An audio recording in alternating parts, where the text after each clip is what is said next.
नमस्कार, मैं हूं शुभम शंकधर। दिन है रविवार, घड़ी में बज गए 11:15 और शुरू हो चुका है आपका फेवरेट वीकली शो इकोनॉमिकम। स्टूडियो में मेरे साथ जुड़ गए हैं मनी 9 के एडिटर अंशुमान तिवारी जी। सर, बहुत स्वागत है आपका। शुरू करते हैं आज का कार्यक्रम और जानिए आज इस कार्यक्रम में खास क्या क्या है। तो सबसे पहले होगा अर्थात, जो हर हफ्ते हम आपके लिए लेकर आते हैं। फिर आपके सवालों के जवाब, किस्सों के सिक्कों के बारे में आपको इस कार्यक्रम के अंत में मैं बताऊंगा कि क्या खास है, और बात होगी कुछ और खास, चर्चा होगी कुछ और मुद्दों पर और आपकी इनकम की। इस हफ्ते अंशुमान जी ने अर्थात में लिखा है एशिया की सबसे बड़ी करवट। अंशुमान जी लिख रहे हैं 1 फरवरी को जब भारत में बजट पेश हो रहा था तब एशिया की फलक पर एक बिल्कुल नई तस्वीर उभर रही थी। सर, ये कौन सी तस्वीर की बात कर रहे हैं आप इस बार अर्थात में? शुभम, इकोनॉमिकम और अर्थात के संस्करण में आप सबका स्वागत है। और सप्ताह में उस शो को या इकोनॉमिकम की चर्चाओं पर बहुत सारे सवाल आते हैं, बहुत सारी प्रतिक्रिया आपकी मिलती है जो हमें प्रोत्साहित करती है। शुभम, ये आमतौर पर जब बड़े बदलाव होते हैं ना तो सुर्खियां नहीं बनते हैं, क्योंकि बड़े बदलाव तो युद्ध, राजनीति, ये सुर्खियां बनते हैं। अर्थव्यवस्था में होने वाले बड़े बदलाव धीमे धीमे शुरू होते हैं और बाद में उनके असर हमें समझ में आते हैं। तो भारत में जब 1 फरवरी को बजट पेश किया जा रहा था तो दक्षिण पूर्व एशिया की अर्थव्यवस्थाओं में एक बड़ी करवट प्रारंभ हो गई थी। भारत से सुदूर पूर्व में दक्षिण कोरिया, जो कि दुनिया की 10वीं सबसे बड़ी अर्थव्यवस्था है, वहाँ RCEP यानी रीजनल कॉम्प्रिहेंसिव कोऑपरेटिव पार्टनरशिप प्रभावी हो गई थी और आधिकारिक रूप से दक्षिण कोरिया ने RCEP को स्वीकार करके उसे लागू कर दिया था। जनवरी में हमें याद होगा कि कोरोना वायरस का काफ़ी हल्ला था, ओमिक्रॉन का के असर की गणना हो रही थी भारत में और पूरी दुनिया में इसका नया प्रकोप चर्चा में था। लेकिन इसके बाद भी RCEP का उद्घाटन हुआ, शांतिपूर्ण उद्घाटन हुआ। शायद मुझे नहीं लगता है कि किसी बड़े अखबार में दक्षिण पूर्व एशिया को छोड़ दिया जाए तो उस दौरान किसी ने ये बड़ी खबर भी इस तरह से प्रकाशित की होगी कि RCEP लॉन्च हो गया, या regional cooperative comprehensive economic partnership, जो कि दुनिया का सबसे बड़ा ट्रेड ब्लॉक है, वो लॉन्च हो गया, ये शुरू हो गया। लेकिन धमक व्हाइट हाउस तक गई।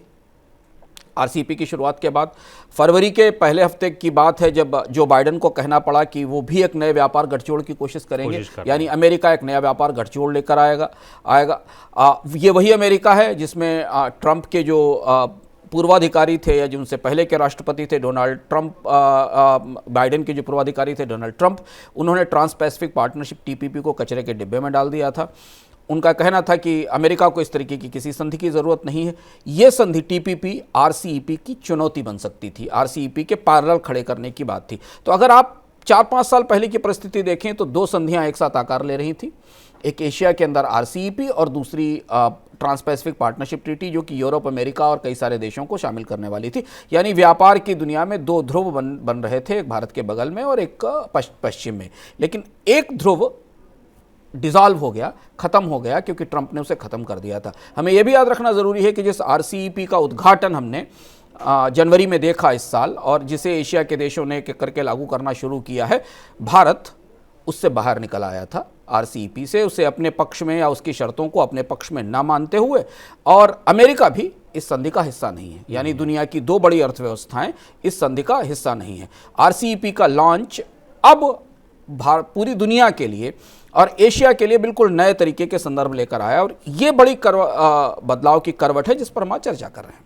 बिल्कुल सर, तो चर्चा शुरू करूं उससे पहले मैं ये जानना चाहूंगा कि ये RCEP कितना इंपॉर्टेंस है, इसको कैसे समझें, कितना बड़ा व्यापार प्रभावित करेगा, कितनी GDP प्रभावित करेगा, इसकी इंपॉर्टेंस समझी कैसे जाए? RCEP की धमक बहुत ज़ोरदार थी और RCEP की धमक इसकी तैयारी के समय से ही, जब इस पर चर्चाएं चल रही थी, करीब 8-9 साल RCEP पर चर्चा चली, इसकी धमक काफ़ी ज़ोरदार थी। और इसके आंकड़े RCEP के गठजोड़ की तैयारियां होने के बाद United Nations, UNCTAD United Nations की ट्रेड बॉडी है, उसने अध्ययन किया। दुनिया की बहुत सारी एजेंसियों ने, WTO ने अलग अलग अध्ययन किया। इस समझौते के कुछ तथ्य हमारे लिए ध्यान देना ज़रूरी है। पहली चीज़ तो यह कि चीन इस समझौते की पायलट सीट पर है, यानी ये पूरा RCEP का समझौता चीन के नियंत्रण में है, चीन उसे ड्राइव कर रहा है। आसियान के 10 देश, मैं नाम लेता हूँ, Brunei, Cambodia, Indonesia, Thailand, Laos, Malaysia, Myanmar, Philippines, Singapore और वियतनाम इसका हिस्सा हैं। जबकि ऑस्ट्रेलिया, चीन, जापान, न्यूजीलैंड, दक्षिण कोरिया इसके FTA पार्टनर हैं। यानी RCEP जो रीजनल संधि है, इसके फ्री ट्रेड एग्रीमेंट होंगे ऑस्ट्रेलिया, चीन, जापान, न्यूजीलैंड और दक्षिण कोरिया की अर्थव्यवस्थाओं के साथ, और इसीलिए दक्षिण कोरिया ने एफटीए पार्टनर के तौर पर फरवरी की शुरुआत में आरसेप को स्वीकार करके अपने यहाँ उसे लॉन्च कर दिया। दो तीन बड़ी बातें दुनिया की ट्रेड डिप्लोमेसी के संदर्भ में समझना जरूरी है इस समझौते के में कि ये चीन का पहला बहुपक्षीय व्यापार समझौता है। चीन ने अभी तक दुनिया में ट्रेड का बेहेमोथ है चीन, दुनिया में ट्रेड की सबसे बड़ी पावर है, दुनिया की अर्थव्यवस्थाओं में चीन का हिस्सा काफ़ी बड़ा है, लेकिन चीन ने अभी तक कोई इस तरीके के मल्टीलेटरल ट्रेड ब्लॉक को नहीं बनाया था। तो ये चीन का पहला बहुपक्षीय व्यापार समझौता है जो अचानक ही बहुत बड़ा है, उभर कर सामने आया है। दूसरी एक और चीज़ ये कि अब एशिया की भू राजनीतिक या जियोपॉलिटिकल सिचुएशन में चीन, जापान और दक्षिण कोरिया अलग अलग ध्रुव माने जाते हैं। ये माना जाता है कि ये तीनों देश अपने ऐतिहासिक कारणों से, इनका इतिहास आपस में इतना विवादों से भरा है कि एक साथ नहीं आ सकते, पर इस व्यापार की मेज पर ये तीनों देश एक साथ हैं। यानी जिस चीज़ को हम असंभव मानते थे इतिहास के तौर पर कुछ समय से कि चीन और जापान और दक्षिण कोरिया मिलकर एक मेज पर बैठकर समझौता करेंगे, ये लगभग असंभव जैसी बात थी, वो आरसेप के साथ आया है। अब इसके कुछ बड़े आंकड़े हैं जो समझना ज़रूरी है, जिससे हम इन आंकड़ों की रोशनी में एशिया का संदर्भ ले सकें कि एशिया में कौन से बड़े बदलाव होंगे, इसके बाद ये देखना हमारे लिए आवश्यक है। दुनिया की 30% आबादी आरसेप के दायरे में है, दुनिया का करीब 30% जीडीपी आरसेप के दायरे में है, और 28% ग्लोबल ट्रेड, 28% का विदेश व्यापार आरसेप के दायरे में आता है। अगर आप किसी दूसरे ट्रेड ब्लॉक से इसको कंपेयर करें शुभम दुनिया में, तो जो अमेरिका, कनाडा और मैक्सिको का ट्रेड ब्लॉक है और यूरोपीय समुदाय का जो आपस में ट्रेड ब्लॉक है, ये इसके करीब आते हैं, पर अमेरिका, कनाडा और मैक्सिको की हिस्सेदारी दुनिया के व्यापार में लगभग उतनी है जितनी आरसेप की है, और यूरोपीय समुदाय कम है, उसकी करीब 18%, 17.9% की हिस्सेदारी है। ये सेटिंग है जो एशिया के पूरे व्यापारिक और दुनिया के आर्थिक व्यापारिक धरातल पर बिछा दी गई है, जहां अब दुनिया का 30% जीडीपी, 30% आबादी और 28% व्यापार एक बड़ी छत के नीचे आ गया है, जहां ये ऐसे देश जिनकी ऐतिहासिक शत्रुताएं थी, जिनके ऐतिहासिक मतभेद थे, वो मिलकर एक साथ अपने व्यापार के फैसले करेंगे। बिल्कुल, यानी व्यापार की टेबल पर सब एक साथ है। सर, बदल क्या जाएगा? मान लीजिए आरसेप लागू हो गया, अब तमाम आसियान देश और सब इकट्ठे हो गए व्यापार, आरसेप लागू होने के बाद बदलेगा क्या? जो पहले नहीं था, अब क्या ऐसा होने लगेगा? यही बदलाव सबसे बड़ा है, जिस बदलाव के कारण जो बाइडेन को एक कहना पड़ा कि वो भी एक व्यापार संधि पर काम करना शुरू करेंगे, और अमेरिका जिन व्यापार संधियों में डोनाल्ड ट्रंप के दौर में रुचि नहीं लेता था, आरसेप के 15 सदस्य देशों ने अंतर समूह व्यापार के लिए 90% प्रोडक्ट्स पर कस्टम ड्यूटी शून्य कर दी है। आप बिल्कुल सही समझे, कस्टम ड्यूटी 0, यानी एक देश से दूसरे देश के आरसेप के सदस्य देशों के बीच जो व्यापार होगा उस पर कोई कस्टम ड्यूटी नहीं लगेगी। 90% प्रोडक्ट ऐसे हैं, और इसी के आधार पर अंकटाड ने आरसेप के साइन होने से पहले जो अपनी स्टडी दी थी, यूनाइटेड नेशंस की ट्रेड बॉडी, उसने ये बताया था कि 2030 तक, यानी अगले 7-8 सालों में आरसीपी क्षेत्र में जो इंटर रीजनल एक्सपोर्ट है, यानी आरसीपी देशों का एक देश का दूसरे देश को निर्यात, उसमें करीब $42 अरब की बढ़ोतरी होगी। यानी जो आरसीपी के सदस्य देश हैं, ये एक दूसरे को आपस में जो ट्रेड करेंगे, वो उसमें करीब $42 अरब की बढ़ोतरी होगी। और ये समझौता अगले 8 सालों में, यानी जब हम कोविड से बाहर निकलकर सामान्य परिस्थिति में आएंगे, तो 2030 तक के दुनिया की इकोनॉमी में $200 अरब का कंट्रीब्यूशन करेगा। आरसीपी का समझौता $200 अरब का, मतलब जो एग्जिस्टिंग बेस है उससे $200 अरब से ज्यादा का कंट्रीब्यूशन करेगा। अंकटाड ने अपनी रिपोर्ट में कहा है, कोट अनकोट में, कि एशिया के बड़े आकार, इस समझौते की बड़ी साइज और इसमें शामिल इकोनॉमीज की जो डाइवर्सिटी है, उनकी जो विविधता है, उसके आधार पर यह एशिया को दुनिया में व्यापार का केंद्र बना देगा। यह भविष्य का उभरता हुआ व्यापार केंद्र है जो आरसेप के साथ बनकर हमारे सामने आ रहा है। अब आप इसे चीन की दादागिरी समझें, चीन की दबंगई माने, अमेरिका के भूतपूर्व राष्ट्रपति की नासमझ जिद माने, या भारत का ऊहापोह और असमंजस की उसे बाजार खोलना चाहिए या नहीं, जैसे पहले नहीं खोला और हम ऑस्ट्रेलिया के साथ एफटीए की तरह जा रहे हैं, या हम अमीरात के साथ, मतलब जो वो देश जो आरएसएफ से बाहर खड़े हुए हैं उनसे अब हम समझौते करने का प्रयास कर रहे हैं, ये जो भी माने, लेकिन हम शुभम अपने भारत के पुराने नेताओं में भी और एशिया के नेताओं में भी जिस जुमले नुमा कहावत को, या जिस कहावत को लगातार सुनने आए हैं कि अगली सदी एशिया की सदी है, 21वीं सदी एशिया की सदी है, वो सदी अब आ पहुंची है।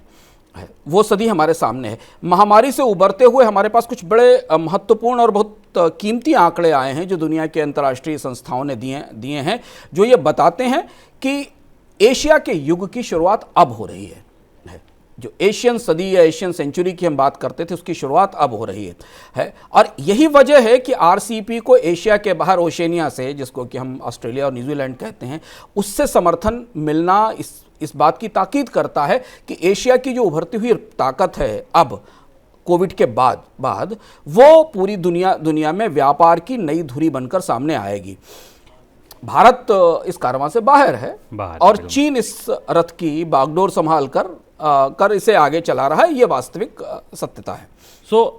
फिर सर, अब एशिया नया एशिया होगा कैसे? आपने जैसे कहा कि जो बात कहा जाता है ये सदी एशिया की है और आरसेप के बाद आपको उसकी आहट दिखती है, ऐसे आंकड़े हैं, तो फिर अब नया एशिया कैसा होगा? क्या वो भारत उसमें नहीं होगा कि भारत के बाजार उसमें शामिल नहीं होंगे? आरसेप में तो भारत के बाजार शामिल नहीं है, भारत ने आरसेप को शामिल नहीं किया है, पर जो एशिया की, अब हमें यहाँ पूरा एशिया की के जो बदलती इकोनॉमिक ज्योग्राफी है, भारत एशिया का पूरा जो आर्थिक परिदृश्य उसे समझना पड़ेगा और भारत को अपनी परिस्थिति, अपनी भूमिका इसमें तलाशनी पड़ेगी। पर जो बड़े आंकड़े हमारे पास अब आ रहे हैं, और खासतौर से कोविड ने, शुभम, दुनिया की अर्थव्यवस्थाओं में एक बड़ा चेंज किया है, पूरा डिस्ट्रप्शन किया है। दुनिया की अर्थव्यवस्थाएं अब नए सिरे से देखना शुरू कर रही हैं अपने आप को। उस संदर्भ में जो कोविड से हुए अर्थव्यवस्था को नुकसान है और जो हानियां, उनके संदर्भ में भी अगर हम देखें तो एशिया की जो परिस्थिति है उसे हमारे लिए करीब से देखना जरूरी है। दरअसल एशिया की आर्थिक ताकत बढ़ने की शुरुआत चीन और भारत की अर्थव्यवस्थाओं के उभरने के साथ हुई थी। और चीन और भारत की अर्थव्यवस्थाओं ने आगे बढ़कर एशिया को दुनिया में सबसे उभरती हुई अर्थव्यवस्थाओं में शामिल किया था।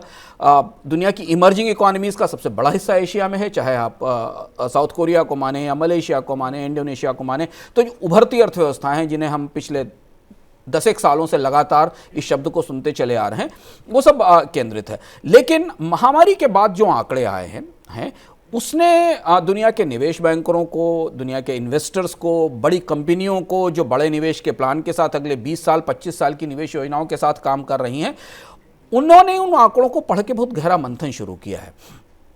क्योंकि ये कहीं ना कहीं ये आंकड़े, शुभम, विश्व की आर्थिक धुरी बदलने की तरफ इशारा करते हैं। यानी विश्व की आर्थिक धुरी जो अभी से, कोविड से पहले यूरोप अमेरिका में केंद्रित थी वो धीमे धीमे शिफ्ट होकर एशियाई देशों की तरफ बढ़ रही है। इसके कई सारे महत्वपूर्ण सबूत हमारे सामने हैं। अब जैसे एक छोटा सा उदाहरण लें कि IMF ने का आकलन किया और उसने बताया कि 2020 में कोविड के दौरान दुनिया भर की अर्थव्यवस्थाओं में मंदी आई, दुनिया भर की अर्थव्यवस्थाएं श्रिंक हुई, उनमें कॉन्ट्रैक्शन हुआ। दुनिया की अर्थव्यवस्थाएं 3.2% कॉन्ट्रैक्ट हुई और श्रिंक हुई, लेकिन एशिया की ढलान केवल 1.5% थी। यानी कोविड के दौरान दुनिया जिस रफ्तार से गिरी, एशिया उस रफ्तार से नहीं गिरा। एशिया की अर्थव्यवस्थाओं ने कोविड की खतरे का या कोविड की तरफ से आए जो इकोनॉमिक धक्का था या झटका था या जो डिसरप्शन था, उसमें जो रेजिलियंस दिखाई, जो अपनी क्षमता दिखाई, वो दुनिया की बाकी अर्थव्यवस्थाओं से ज़्यादा बेहतर थी। दूसरा पहलू देखिए, कोविड के बाद हमने देखा कि इकोनॉमीज बाउंस बैक होना शुरू हुई, उन्होंने वापस लौटना शुरू किया। यहां भी एशियाई अर्थव्यवस्थाओं का बाउंस बैक यूरोप और विश्व की बाकी अर्थव्यवस्थाओं से ज्यादा तेज था।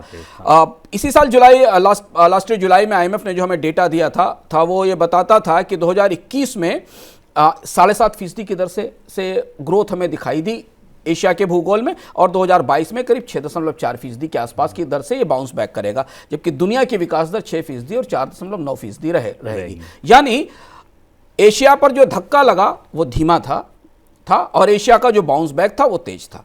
एक और महत्वपूर्ण बात जिस दृष्टि से आरसीईपी को केंद्र माना जा रहा है वो ये कि 2020 में दुनिया का व्यापार, ट्रेड करीब 5% श्रिंक कर गया, क्योंकि सारी गतिविधियां बंद थी, शिप्स का मूवमेंट बंद था, दरवाजे बंद कर लिए थे दुनिया के देशों ने वायरस के खतरे से।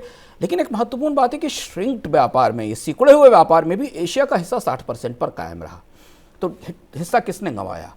हिस्सा गंवाया यूरोप और अमेरिका की अर्थव्यवस्थाओं ने। एशियाई की अर्थव्यवस्थाओं का अगर व्यापार की पाई घट भी गई तो उसमें एशिया के हिस्से में कमी नहीं आई, यानी नुकसान यूरोप और अमेरिका को ज्यादा हुआ। 2021 में एक आंकड़ा हमारे सामने आया ठीक कोविड के बीच में, जिसमें आसियान की अर्थव्यवस्थाओं ने व्यापार में यूरोपीय समुदाय को पछाड़ दिया और वो चीन की सबसे बड़ी पार्टनर हो गई। यानी चीन के साथ इससे पहले जो बड़ी पार्टनरशिप थी वो यूरोपीय समुदाय की थी। और यही वजह है कि आरसेप का जो चीन के साथ रिश्ता नया बनेगा या आसियान देशों की अर्थव्यवस्थाओं का जो रिश्ता चीन के साथ बनेगा वो पूरी पश्चिमी अर्थव्यवस्थाओं को चौंका रहा है और उन्हें इसे लेकर उभरती हुई ताकत का अंदाज हो रहा है। 2019 में मैकेंजी की एक रिपोर्ट आई थी जिसने बताया था कि अब चीन का एशिया का अंतर्देशीय व्यापार, ये बहुत महत्वपूर्ण तथ्य है क्योंकि आरसेप की पावर यहाँ से जाहिर होती है। अब कोविड से पहले की बात है, एशिया का जो अंतर क्षेत्रीय व्यापार था, यानी एक एशियाई देश जो दूसरे एशियाई देश को में ट्रेड करते थे, वो टोटल रीजनल ट्रेड का 60% था। यानी एशिया के देशों को ज़्यादा बाहर बाजारों की ज़रूरत नहीं है। वो एक देश दूसरे देश से, चीन थाईलैंड को, थाईलैंड मलेशिया को, मलेशिया इंडोनेशिया को, कोरिया जापान को ये रीजनल ट्रेड 60% है पूरे ट्रेड का। और 60% विदेशी निवेश भी, अंतर क्षेत्रीय विदेशी निवेश, यानी एशिया की आरसेप की आसियान की एक अर्थव्यवस्था से जाने वाला विदेशी निवेश दूसरी अर्थव्यवस्थाओं में जो विदेशी निवेश जाता है वो एशिया के देश हैं। यानी उन्हें बाजारों में निवेश के लिए यूरोप या बाकी देशों के बाजारों की जरूरत नहीं है। हमने एक और बहस सुनी कि चीन से कंपनियों का पलायन होगा। जब हमने डोनाल्ड ट्रंप और शी जिनपिंग के बीच ट्रेड वार की आतिशबाजी देखी, उस समय लगा कि चीन से कंपनियां छोड़ेंगी और वो यूरोप और बाकी देशों में जाएंगी। बड़ी चर्चा हुई क्योंकि इस जगह जाएंगी, लेकिन अभी अमेरिकन चैम्बर और यूरोपीय चैम्बर ने बताया है कि 80 से 90% कंपनियां चीन छोड़ना नहीं चाहती, वो यहाँ रहना चाहती हैं क्योंकि आरसीपी के बाद उनके पलायन का अध्याय बंद हो गया है। उन्हें उनके आसपास के अधिकांश बाजार ड्यूटी फ्री हो गए हैं। बिल्कुल है, तो चीन की कंपनियों को अपना माल बेचने के लिए उभरती हुई अर्थव्यवस्थाओं का ये पूरा बाजार एक साथ मिलेगा। बिल्कुल, यानी मतलब आरसेप के देशों के पास ये अधिकार होगा कि वो जो भी आयात निर्यात करेंगे वो एक तरह से मुफ्त करेंगे। सर, आगे आप लिख रहे हैं कि एशिया की ये नई ताकत 1 दशक पहले बनना शुरू हुई थी, तो ये 1 दशक की क्या कहानी है? पिछले 1 दशक में, जैसा मैंने कहा कि जब भारत चाइना, मलेशिया, इंडोनेशिया या कोरिया जैसी उभरती अर्थव्यवस्थाएं बनना शुरू हुई थी कोविड से पहले, तब एशियाई अर्थव्यवस्थाओं में कुछ बड़े स्ट्रक्चरल, बड़े ढांचागत बदलाव हुए थे जिन्हें यूरोप दूर से देख रहा था। और उन बदलावों का जो इवेंचुअली असर है, हमें वो इस आरसेप समझौते के कारण एशिया की जो सदी बन रही उसमें दिखाई देता है। 2018 में एक सर्वे आया था मैकेंजी का, जिसमें उन्होंने बताया था कि ग्लोबल टेक्नोलॉजी ट्रेड में, जिस पर हम चर्चा कर रहे हैं, कोविड के बाद दुनिया में सबसे ज़्यादा इमर्जिंग ट्रेड आने की, ग्लोबल टेक्नोलॉजी ट्रेड के पैमानों पर एशिया सबसे तेज दौड़ रहा था। जबकि हमें मानते हैं कि टेक्नोलॉजी का हब अमेरिका है या यूरोप है, लेकिन जो आंकड़े बताते हैं वो ये बताते हैं कि एशिया टेक्नोलॉजी ट्रेड में सबसे तेज दौड़ रहा था। जैसे ग्लोबल टेक्नोलॉजी की जो रेवेन्यू आता है अंतर्राष्ट्रीय स्तर पर, उसमें 52% हिस्सा एशिया का था। स्टार्टअप फंडिंग में 43% हिस्सा एशिया का था।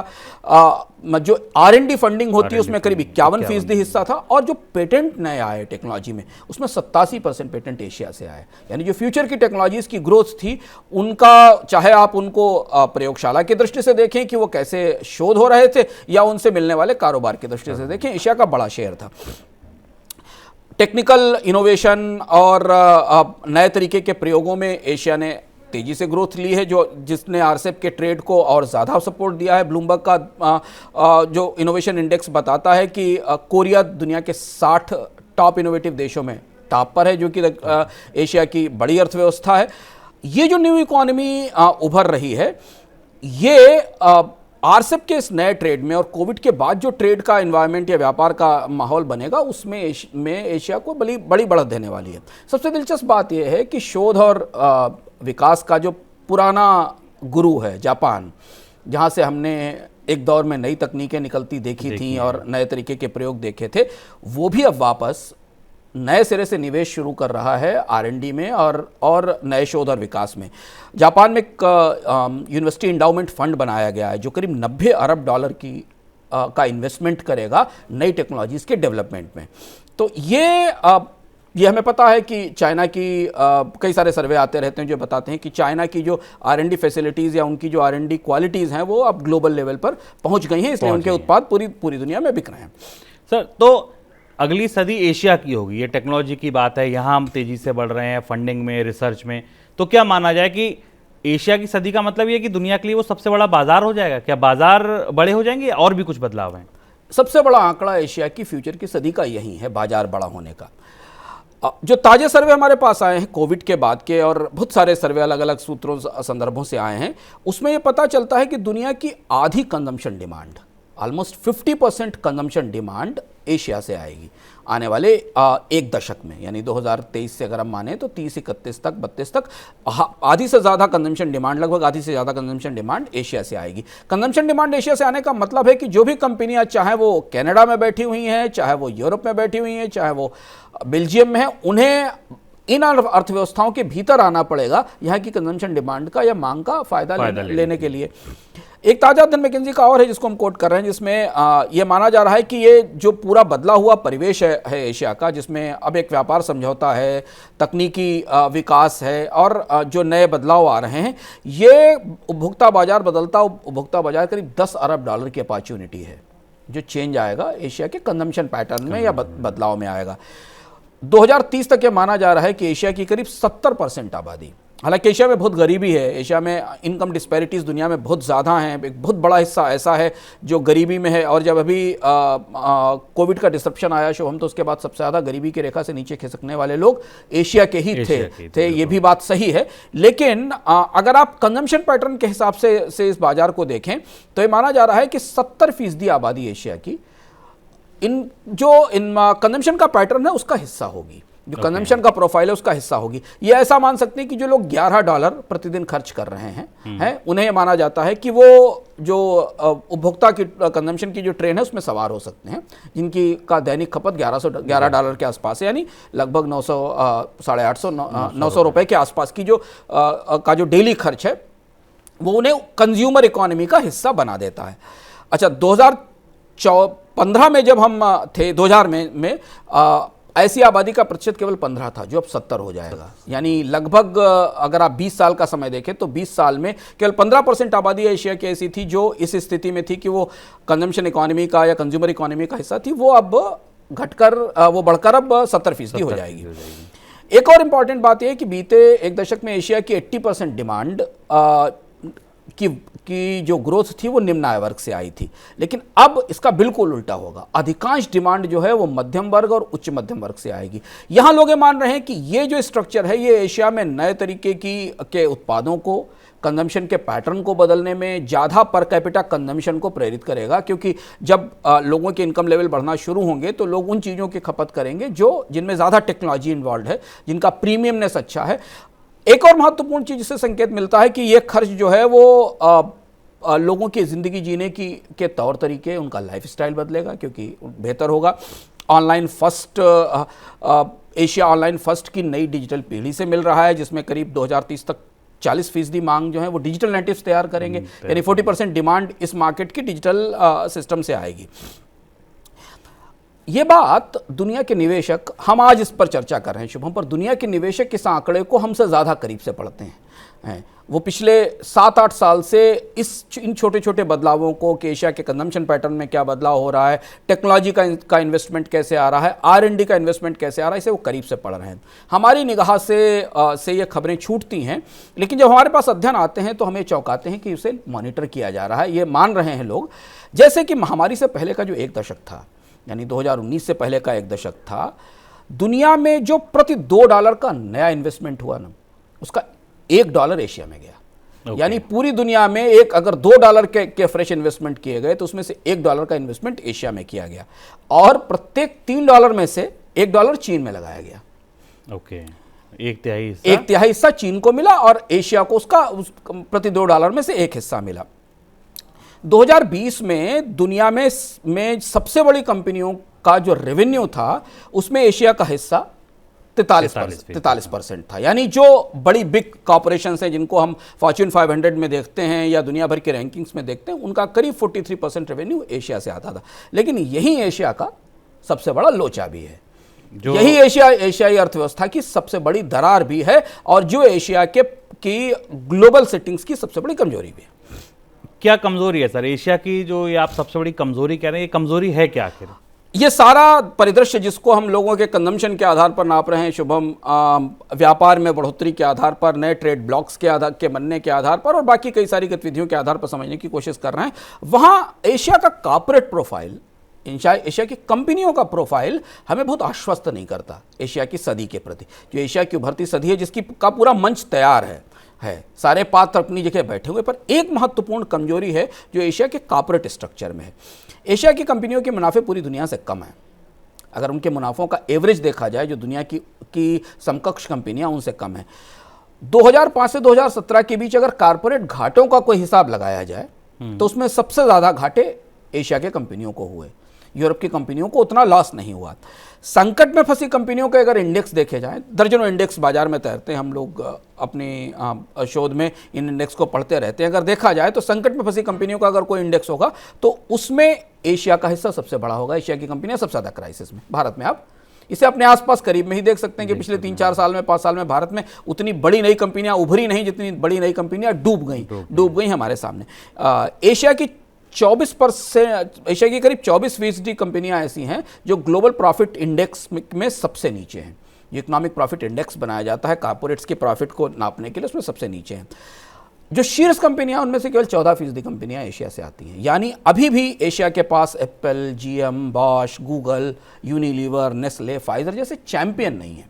एशिया के पास बहुत लिमिटेड चैंपियंस हैं जो जिनका डंका पूरी दुनिया में बचता हो। 1-2 चैंपियन हैं जो आपको कोरिया से उभरते दिखाई देंगे या आपको चाइना से उभरते दिखाई देंगे। चाइना की कंपनियों को लेकर बहुत सारे सवाल हैं। 1-2 भारत से उभरते दिखाई देंगे, टीसीएस या टाटा जैसे चैंपियन। लेकिन अगर आप अभी भी देखें तो जो कॉर्पोरेट प्रोफाइल है एशिया की कंपनियों का, वो दुनिया के जो बड़े दिग्गज चैंपियन हैं, चाहे वो टेक्नोलॉजी में हो, चाहे वो किसी प्रोडक्ट या सर्विसेज में हो, उनके बराबर नहीं है।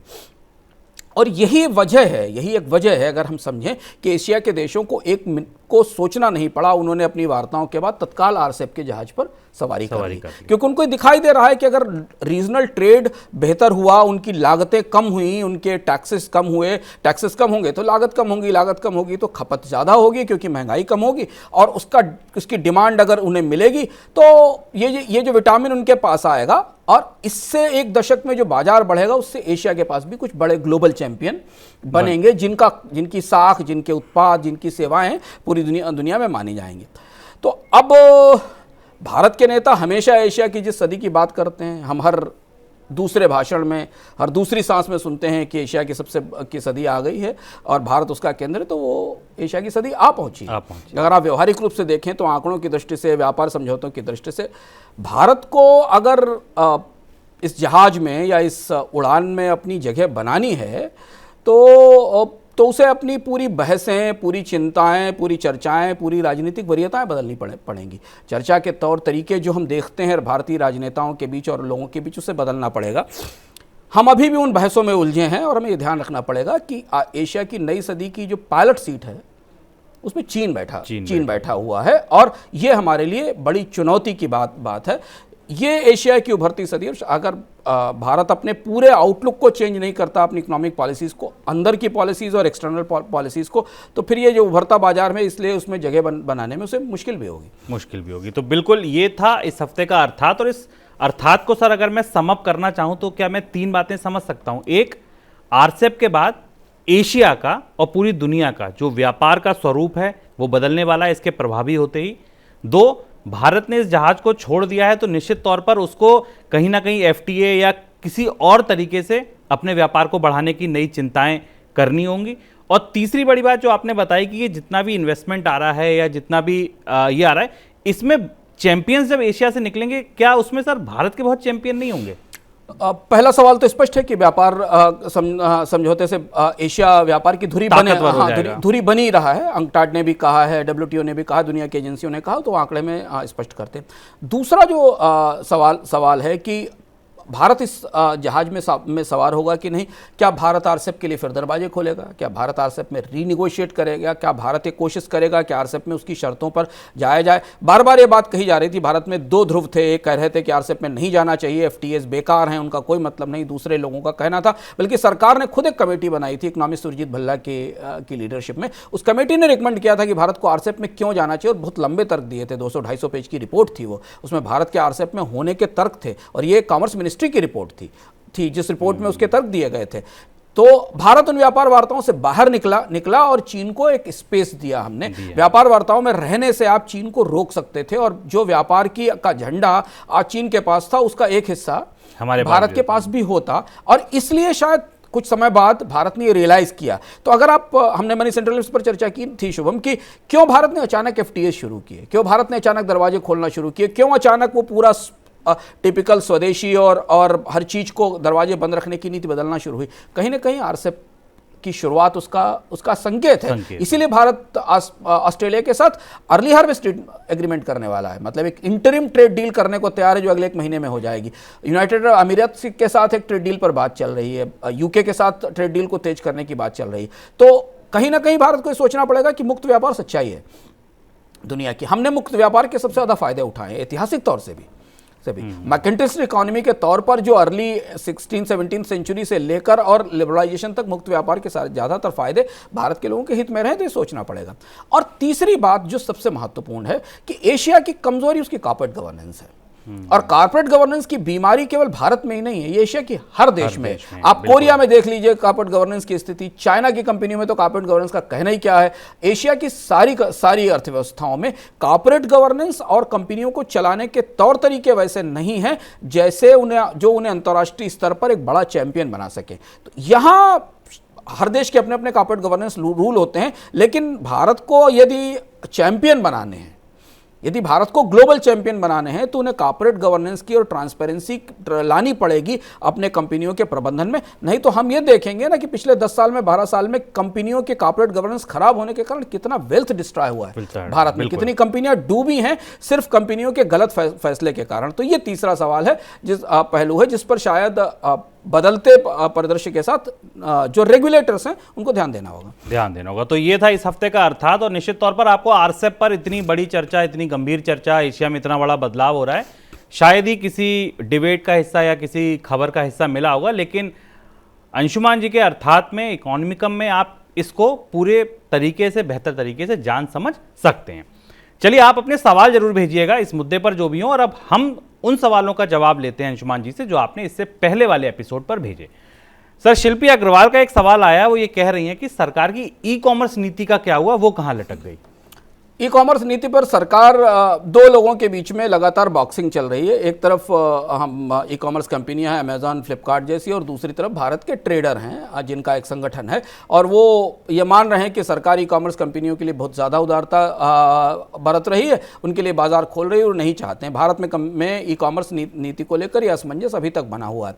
और एक चीज़ इसमें और जोड़ें कि अगर आप पिछले 6-7 साल से देखें तो भारत की ई कॉमर्स नीति में इतने बदलाव हुए हैं, इतनी तेजी से इतनी बार उनको बदला गया है कि आप अभी ये तय करना मुश्किल है शुभम कि ये ऊंट किस करवट बैठेगा। हम चाहते भी हैं कंपनियों को, ई कॉमर्स कंपनियों को, विदेशी कंपनियों को, कि नहीं चाहते, किन शर्तों के तहत चाहते हैं। शर्तों में बदलाव हुआ, उन्हें डिस्काउंट देने से रोका गया, बहुत सारे बदलाव हुए। तो अभी भारत की ई कॉमर्स पॉलिसी वहीं खड़ी हुई है, सिर्फ विवादों के बीच में है, और कुछ एक कदम आगे बढ़ता है तो दूसरा कदम उसमें पीछे खींच लिया जाता है। बिल्कुल। डॉक्टर सूर्य बहादुर सिंह का सर सवाल है, पहले तो वो ये कह रहे हैं कि आपसे अपेक्षा है कि आप आगे भी ऐसे उनका ज्ञानवर्धन करते रहेंगे, ऐसे शोज लाते रहेंगे, ऐसे ही अर्थात लिखते रहेंगे। और सवाल ये पूछा है कि मॉनेटरी पॉलिसी में आरबीआई ने VRRR का जिक्र किया, ये क्या होती है, इस पर प्रकाश डालें। डॉक्टर सिंह का बहुत बहुत आभार। आरबीआई का एक इंस्ट्रूमेंट है जिसके जरिए वो बाजार में मॉनेटरी सप्लाई या मनी सप्लाई को मैनेज करता है, और इसको variable reverse repo rate system कहते हैं। रिवर्स रेपो ये होता है कि अगर बैंकों के पास थोड़ा ज़्यादा कैश है या ज़्यादा मनी सप्लाई है तो वो रिजर्व बैंक के पास उसे जमा कर सकते हैं, और इसके जरिए बाजार में करेंसी की सप्लाई रोकी जा सकती है। इस इंस्ट्रूमेंट को आरबीआई ने पिछले 2-3 साल में कई बार यूज़ किया, पिछले साल भी काफ़ी इसका इस्तेमाल किया गया था। और इस विंडो का फायदा के जरिए आरबीआई को सीधे बाजार में CRR घटाने बढ़ाने जैसे जो बहुत ड्रास्टिक मेजर्स हैं, इनके जरिए आप एकदम बाजार में मनी सप्लाई रोक देते हैं, या आपको बैंक रेपो रेट में चेंज करने जैसे मेजर्स नहीं लेने पड़ते, और बाजार में मनी की डिमांड सप्लाई को मैनेज करने के लिए इस व्यवस्था को चलाना पड़ता है। और ये व्यवस्था फिलहाल समय के आधार पर शुभम पिछले 2 साल में काफ़ी स्थापित, और 7 बार VRR हुआ था। तो ये व्यवस्था बैंकों ने भी स्वीकार की है बॉन्ड मार्केट जो सबसे बड़ा विजिलांते है मॉनेटरी पॉलिसी का, उसने भी इस व्यवस्था को स्वीकार किया है। और इस बार भी जब मॉनेटरी पॉलिसी आई थी तो आरबीआई ने के गवर्नर ने इस बात का संकेत दिया था कि हमारे पास वीआर आ रहा है, हमें जरूरत पड़ेगी तो हम इसका इस्तेमाल करके बाजार में जब चाहेंगे तो लिक्विडिटी का जो टैप है, जो पाइप है, उसको खोलते बंद करते रहेंगे। बिल्कुल, तो डॉक्टर सिंह के सारे हम सब ने भी समझ लिया कि ये वीआरआर क्या होती है। सर, किस्सों के सिक्के से पर्दा हटाइए, इस बार हम इकोनॉमिकम में तो नहीं दिखा रहे हैं, लिखा किस पर है आपने? हाँ शुभम, इस बार किस्सों के सिक्के का विषय बहुत अद्भुत है। जब भी हम फेडरल रिजर्व की बात सुनते हैं, सबकी निगाहें इस बात पर हैं कि अमेरिका में फेडरल रिजर्व क्या करेगा। इमरजेंसी मीटिंग की भी बात हुई, मार्च में एक मीटिंग होने वाली है और ये कहा जाता है कि फेडरल रिजर्व ब्याज दरें बढ़ाएगा। तो कई सारे चेहरे अमेरिकी इतिहास के हमारे सामने घूमते हैं। अलेक्जेंडर हैमिल्टन का चेहरा आता है हमारे सामने, थॉमस जेफरसन का चेहरा हमारे सामने आता है, एंड्रू जैक्सन राष्ट्रपति का चेहरा हमारे सामने आता है, और हमारे सामने आता है अमेरिका में बैंक वार का इतिहास। अमेरिका की राजनीति का जो सबसे अद्भुत हिस्सा है वो बैंक वार का है। और इस बार के किस्सों के सिक्के में आप जानेंगे एक ऐसे राष्ट्रपति की कहानी और उस बैंक वार की कहानी जिसने ये कहा था कि ये बैंक मुझे मार डालेगा, इससे पहले मैं इसे मार दूंगा। और वो कहानी क्या थी और कैसे अमेरिका में एक केंद्रीय बैंक बना, फेडरल रिजर्व का पूर्वज बना और 2 बार खत्म किया गया, हम उस कहानी पर बात करेंगे। क्योंकि किस्सों का ये सिक्का इसलिए जरूरी है कि हमारी निगाहें या पूरी दुनिया की निगाहें फेडरल रिजर्व की बैठक पर हैं कि वो ब्याज दरों में बढ़ोतरी पर क्या फैसला लेने वाले, क्या फैसला दे। यानी कि इस बार का किस्सों का सिक्का बड़ा दिलचस्प है, आप बिल्कुल देखिएगा और फेडरल रिजर्व की कहानी इससे आपको पूरी तरह समझ आ जाएगी। सर, चलते चलते इनकम वाले हिस्से पर थोड़ा सा ज्ञान दीजिए। वित्त वर्ष खत्म होने को है, इस वित्त वर्ष के लिए अगर हमें कुछ बचत करनी है तो उसके लिए अब केवल 1-1.5 महीने का समय बचा है। बहुत सारे लोग इंश्योरेंस को टैक्स बचाने के लिए इस्तेमाल करते हैं, क्या ये सही है सर? ये बहस बार बार हर घर में, यह सवाल बार बार एक दूसरे से पूछा जाना चाहिए और अब हम इस पर बहस और तथ्यों के साथ कर सकते हैं शुभम, क्योंकि हमारे पास LIC का एक डॉक्यूमेंट आ चुका है जिसको ड्राफ्ट ट्रेड हियरिंग प्रॉस्पेक्टस है, जो LIC ने सामने रखा है। हम मनी सेंट्रल में भी आपको बताते रहेंगे बार बार कि LIC का जो डॉक्यूमेंट है उससे हमें भारत के इंश्योरेंस बाजार के बारे में क्या चीज़ पता चलती है। हम अक्सर जब बीमा खरीदने, और ये मार्च अप्रैल की, फरवरी मार्च की एक सामान्य प्रक्रिया है कि जब आप फरवरी मार्च में अपने इनकम टैक्स का हिसाब सबमिट कर रहे होते हैं अपने दफ्तर को तो आपके पास एक कोई बीमा एजेंट, आपका रिश्तेदार नातेदार आता है और वो कहता है कि अपने इनकम टैक्स की देनदारी को कवर करने के लिए इस पॉलिसी को ले लीजिए। बीमा ना तो इन्वेस्टमेंट है और ना रिटर्न प्रोडक्ट है, इंश्योरेंस सिक्योरिटी प्रोडक्ट है, और ये बात हमें बताई नहीं जाती क्योंकि हमारी सारी इंश्योरेंस लिटरेसी LIC से ड्राइव होती है। हमारे लिए बीमा का पहला मतलब LIC है, हमें LIC के बारे से ही बीमा के बारे में पता चलता है, और ना हम अपने उन चाचा, मौसा, ताऊ या फूफा या दोस्त LIC एजेंट से ये पूछते हैं कि आप हमें ये क्यों भेज दे रहे हैं, और ना हमें वो एजेंट कभी बताता है कि हमें कौन सा बीमा चाहिए। आमतौर पर यह कहकर वो बीमा बेचा जाता है, हम पूछते हैं कि इसमें कितना पैसा जमा करेंगे और हमें कितना रिटर्न मिलेगा। LIC का जो डेटा हमारे सामने है वो ये बताता है कि LIC का जो टर्म इंश्योरेंस है वो केवल 0.33% है, यानी LIC आधा परसेंट भी नहीं। LIC जितनी पॉलिसीज बेचती है उसमें टर्म इंश्योरेंस, जो आपकी सिक्योरिटी कवर के लिए सबसे इंपॉर्टेंट प्रोडक्ट है, वो सबसे कम हिस्से में बेचा जाता है। ये कि पूरी दुनिया में इंश्योरेंस का बुनियादी नियम यह है कि टर्म इंश्योरेंस सबसे पहला इंश्योरेंस है जो आपकी सिक्योरिटी को कवर करता है। और यह पता चलता है कि RBI के न्यू बिजनेस प्रीमियम के आंकड़े से, और इसलिए प्राइवेट कंपनियां उन लोगों को टर्म इंश्योरेंस बेच रही हैं जो इस चीज को समझ रहे हैं या बात कर रहे हैं। और टर्म इंश्योरेंस के कारण ही LIC और प्राइवेट कंपनियों के बीच में मार्केट के कंपटीशन में एक बड़ा गैप दिखाई देता है। जो लोग इंश्योरेंस लिटरेसी रखते हैं, जिन्हें इंश्योरेंस की समझ है या जो इंश्योरेंस का महत्व समझते हैं, वो ये जानते हैं कि उनके लिए पहले टर्म इंश्योरेंस लेना जरूरी है, क्योंकि LIC में निवेश करके कोई आप रिटर्न नहीं ले सकते। बीमा पॉलिसी खरीद कर आपको कोई मार्केट को बीट करने वाला रिटर्न नहीं मिलेगा, आपको महंगाई को बीट करने वाला रिटर्न भी नहीं मिलेगा, मार्केट को बीट करने वाला रिटर्न को छोड़ दीजिए। तो वो बचत नहीं है, ना तो वो सेविंग है और ना वो इन्वेस्टमेंट है, वो एक किस्म की सुरक्षा है। तो इसलिए अगर इस साल आप अपनी फाइनेंशियल प्लानिंग शुरू कर रहे हैं तो अपने इंश्योरेंस पोर्टफोलियो को दोबारा पढ़िए, देखिए, और ये देखिए कि क्या उसमें टर्म इंश्योरेंस है। नहीं है तो?